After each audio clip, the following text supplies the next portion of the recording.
So the starch for our stay-at-home steakhouse is a dish that is not seen in a ton of restaurants anymore, but it is a classic.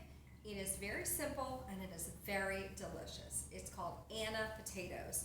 And essentially there's just two ingredients, potatoes and butter.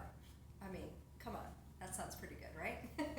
So I'm going to start with our potatoes. If you didn't watch our last video about the missing the bar, we are going to show you how to peel potatoes and then slice them on the mandolin. So I always like to show people this trick. If you have a regular peeler, not one of the Y-shaped ones, your peeler actually has a blade on both sides. So I like to go back and forth on my potatoes or whatever vegetable I am peeling. So I hold the tip on my cutting board so I have something to brace against. And I just go up and down, and then I twist my potato as I go along.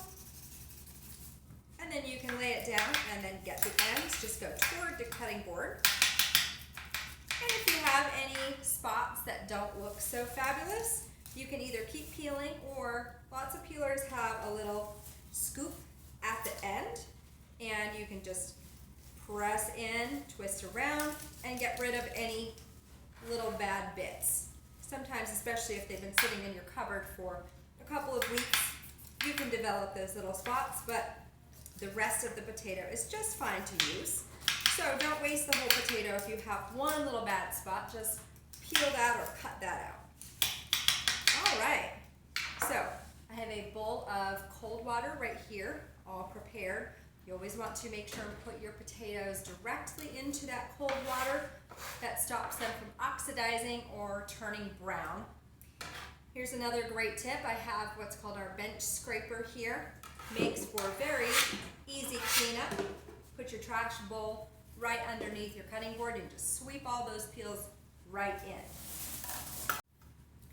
So we're using our mandolin to slice up our potatoes because you get very even slices. And if you have even slices, first of all, it's going to look pretty, but second, they are all going to cook evenly. And that's the reason why we cut things in like shapes. So I just have my straight blade on the mandolin here, and I put on my cut-resistant glove, and that guards against me getting a fingertip or knuckle nicked as I'm slicing my vegetables. And you can find these at a lot of kitchen stores these days, definitely online at this time. And it really helps you to be able to grasp onto the vegetable as well. And then again, you're not in danger of cutting yourself. If you do not have one of these, you can still use your mandolin. Just go slowly, and when you get closer to the blade, just err on the side of caution. If you lose a little piece of potato, it's not the end of the world. We care way more about your fingers than we care about one potato. Okay, so our slices are about 1/8 of an inch thick. We do not want these super thick or super thin. We want a nice good balance. And after we get these all sliced up, again, make sure they go right back in that bowl of cold water. Then we'll take them out, we're going to dry them off, and I will show you how to assemble them in our pan. So I dried my potatoes off on a clean kitchen towel. I just laid them out, and then I put another dry towel on top, just patted them dry, make sure that they're really nice and dry before we layer them in our pan. So I have my cast iron pan on my heat, just a little over medium heat here. Again, we don't want it super high, but we need a little bit of heat because we're trying to get a little bit of color on our first layer of potatoes. So what I have in my jar here is called ghee, otherwise known as clarified butter. What that means is that we boil butter and we separate the milk solids from the pure fat or the oil of our butter. Remove the milk solids, you'll see it's kind of foamy up at the top. And that way you're able to cook to a higher temperature because it's the milk solids in the butter that will burn or caramelize. So you can do that yourself if you don't want to go out and buy a bottle of ghee, okay, but we do sell it pre-done for you. So you can just heat that up in your jar. You can actually put it in the microwave, heat it up, And that way you'll have a liquid ghee as opposed to a solid if you have it in your refrigerator. All right, so I just used a silicone basting brush to coat the bottom of my cast iron pan, make sure I have a nice good coating on there. And then I'm going to start layering my potatoes. So I'm going to start in the middle with one nice slice, and then I'm going to work my way around that, kind of shingling and then fanning out as we go. This is kind of like a pineapple upside down cake where the bottom will eventually be the top. So we want that first layer to look really pretty. So you want to be careful to place them in a pretty way. But after that, it really doesn't matter how you layer your potatoes. So you don't have to be quite as careful after that first layer.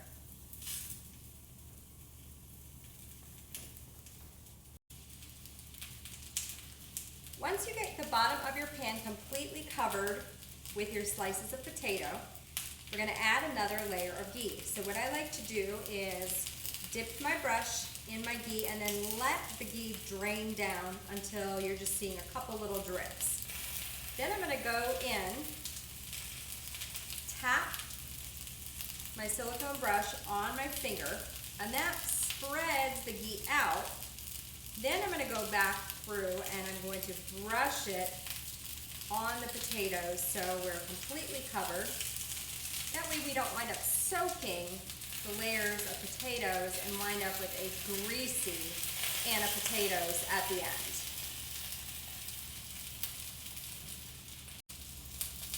After you have distributed your ghee, we want to season with salt and pepper. We need to do this every single layer or else your Anna potatoes will be flavorless.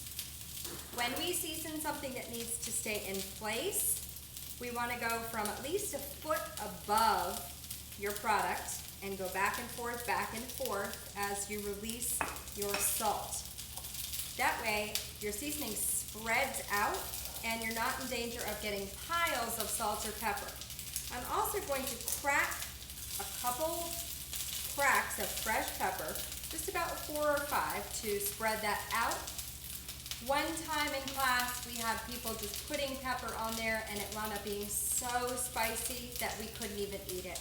So again, just a couple cracks of fresh pepper will be perfect. It'll give it enough flavor, but it won't make it super spicy. All right, so I have finished my final layer of potatoes.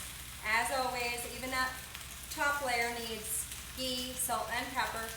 And then I'm going to put some tin foil on the entire pan, put the whole pan in the oven at 450 for about 50 minutes. And then I'm going to take the foil off, let it go for another 10 minutes, and then we're ready to turn out. So before we get this in the oven, I just wanted to talk a little bit about Anna potatoes in general. So we've showed you a very basic, literally just ghee, salt, and pepper. But if you want to add some rosemary or some bacon, we actually just added a little bit of truffle salt to that. So it's very versatile. You can definitely do this in different ways. Also, if you have little cast iron ramekins, or if you have smaller pans, you can do these individually, or you don't have to have a cast iron pan. You can do this in just a heavy bottomed saute pan. We just want to make sure that first of all that pan is able to go into the oven, and second, it's pretty sturdy, pretty heavy duty, because it's going to have to hold up to a lot of heat both on the stovetop and in the oven. So as we can hear, it's been sizzling that whole time. So what's happening is that bottom layer, which remember is going to be the top once we turn it out, is getting really nice and crispy, and it's going to get even crispier in the oven. And then in the oven, the rest of the potatoes are going to get nice and soft, and they're all going to compact together and make a beautiful potato cake. I just took my pan out of the oven after 10 minutes with the foil off, and I'm just going to take a fish spatula, which is kind of a flexible spatula, and go around the edges of the pan. Just make sure that the cake is all together. I can see that it's moving all together, so we're in good shape. If you don't have a spatula like that, you can either use a palette knife or even just a fork or a butter knife. Any of those will work. Just remember, this pan is going to be very hot when it comes out of the oven, so make sure you have some nice, good, heavy-duty kitchen mitts or good, heavy-duty towels to take that pan out of the oven. We also want something heavy-duty to turn this out. So I have a wooden cutting board here. You could also use a heavier platter or large plate. Just needs to be a little bit larger than your actual pan.